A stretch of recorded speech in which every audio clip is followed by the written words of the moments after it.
আসন্ন লোকসভা নির্বাচনে জয়নগর লোকসভা কেন্দ্রের বামফ্রন্ট মনোনীত কংগ্রেস সমর্থিত আরএসপি দলের প্রার্থী হয়েছেন সমরেন্দ্রনাথ মণ্ডল।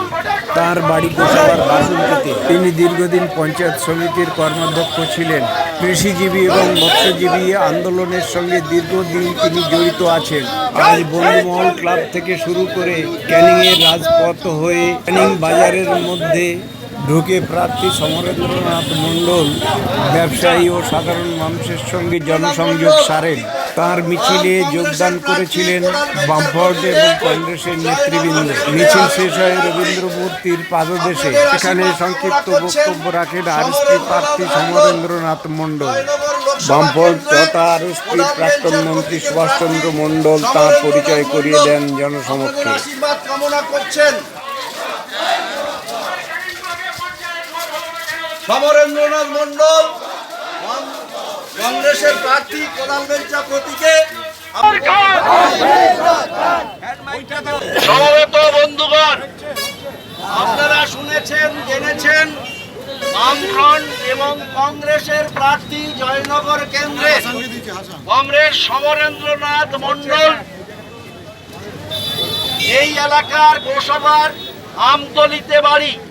দীর্ঘদিন ধরে বামফ্রন্টের আন্দোলন, জমির আন্দোলন, ফসলের আন্দোলন, মৎস্যজীবীদের আন্দোলন, সাধারণ খেটে খাওয়া মানুষের আন্দোলনের সঙ্গে উনি যুক্ত।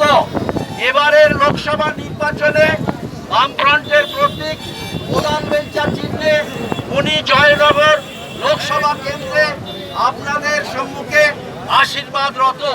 আপনাদের সকলের কাছে অনুরোধ, কংগ্রেস সমরেন্দ্রনাথ মণ্ডলকে কোদাল বেলচা প্রতীকে আগামী 1 জুন ওনাকে নির্বাচিত করার আশীর্বাদ করবেন। সমবেত বন্ধুগণ, সকলের কাছে আমার বিনীত আবেদন, সমস্ত ভ্যান ইউনিয়ন, সমস্ত ভ্যান চালক এবং সমস্ত কর্মচারী সকলের কাছে আমার অনুরোধ, এই ভোট ভোট এখানে কাকে ভোট দেবেন আপনারাই সিদ্ধান্ত দেবেন। কারণ সন্ধিক্ষণে এসে এমন একটা সন্ধিক্ষণে আপনারা আছেন যে এখানে দিদি এবং মোদির সমস্ত আইন শৃঙ্খলা সাধারণ মানুষের জন্য নেই, কারণ কতগুলো ক্যাডার বাহিনীর জন্য এবং তাদের কর্মীদের জন্যই আছে। তারা সাধারণ মানুষের স্বার্থে কোনো কিছু করেন না।